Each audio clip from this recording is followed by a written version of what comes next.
friends, today we are going to learn structure of the atom.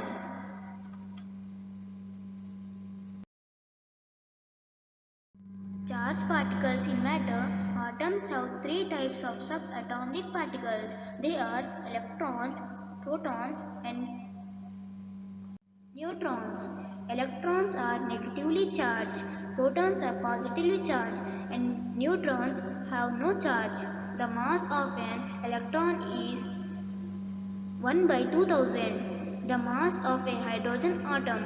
The mass of a proton is equal to the mass of a hydrogen atom and is taken as 1 unit. The mass of a neutron is equal to the mass of a hydrogen atom and is taken as 1 unit.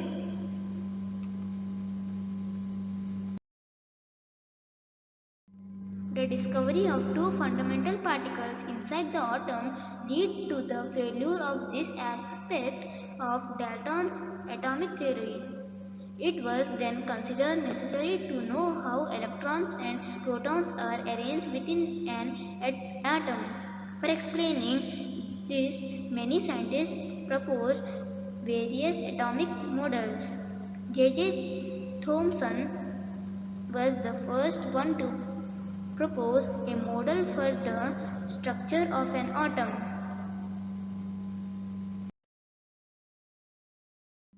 Thomson's model of an atom.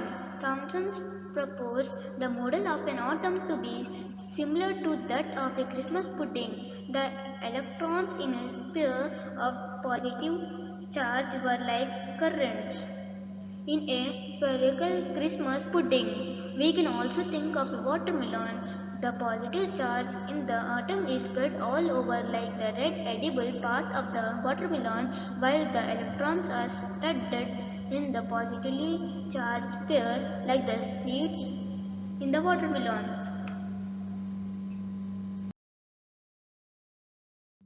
Rutherford's model of an atom. Ernest Rutherford was interested in knowing how the electrons are arranged within an atom. Rutherford designed an experiment for this. In this experiment, fast-moving alpha particles were made to fall on a thin gold foil. He selected a gold foil because he wanted as a thin layer as possible. This gold foil was about 1000 atoms thick. Alpha particles are doubly charged helium ions. Since they have a mass of 4 atomic mass of helium, the fast-moving alpha particles have a considerable amount of energy. It was expected that alpha particles would be deflected by the subatomic particles in the gold atoms. Since the alpha particles were much heavier than the protons, he did not expect to see large deflections. But the alpha particle scattering experiment gave totally unexpected result. The following observations were made. Most of the fast-moving alpha particles passed straight to the gold foil. Some of the alpha particles were deflected by the foil by small angles. Surprisingly, 1 out of every 12,000 particles appeared to rebound. In the words of Rutherford, this result was almost as incredible as if you fire an 15-inch shell at a piece of tissue paper and it comes back and hits you. Bohr's model of atom. In order to overcome the objections arised against Rutherford's model of the atom, Niels Bohr put forward the following postulates about the model of an atom. Only certain special orbits, known as discrete orbits of electrons, are allotted inside the atom. While revolving in discrete orbits, the electrons do not radiate energy.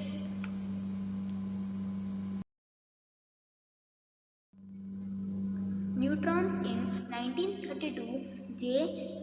Chadwick discovered another subatomic particle which had no charge and a mass nearly equal to that of a proton. It was eventually named as neutron. Neutrons are present in the nucleus of all atoms except hydrogen. In general, a neutron is represented as N. The mass of an atom is therefore given by the sum of the masses of protons and neutrons present in the nucleus.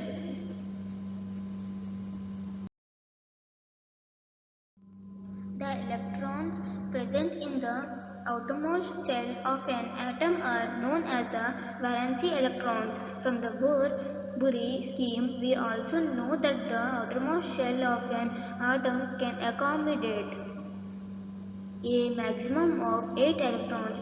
It was observed that the atom of elements completely filled with 8 electrons in the outermost shell showed little chemical activity. In other words, their combining capacity or valency is zero of these inert elements. Atomic number and mass number. Atomic number. We know that the protons are present in the nucleus of an atom. It is the number of protons of an atom which determines its atomic number. It is denoted by Z. All atoms of an element have the same atomic number Z. In fact, elements are defined by the number of protons they possess. For hydrogen, Z is equal to 1 because in hydrogen atom only one proton is present in the nucleus. Similarly, for carbon, Z is equal to 6. Therefore, the atomic number is defined as the total number of protons present in the nucleus of an atom.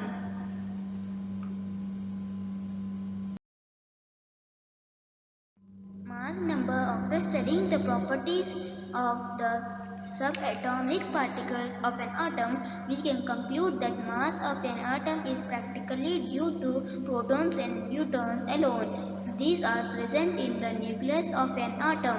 Hence, protons and neutrons are also called nucleons. Therefore, the mass of an atom resides in its nucleus.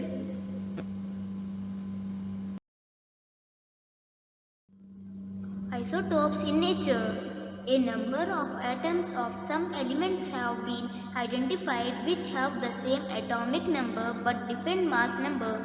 Isotopes are defined as the atoms of the same elements having the same atomic number but different mass numbers. Therefore, we can say that there are 3 isotopes of hydrogen atom, namely protium, deuterium, tritium. Many elements consist of a mixture of isotopes. Each isotope of an element is a pure substance. The chemical properties of isotopes are similar, but their physical properties are different. The mass of an atom of any natural elements is taken as the average mass of all the natural occurring atoms of the element. If an element has no isotopes, then the mass of its atom would be the same as the sum of protons and neutrons in it. But if an element occurs in isotopic forms, then we have to know the percentage of each isotopic form and then the average mass is calculated. This does not mean that any one atom of chlorine has a fraction mass of 35.5 U.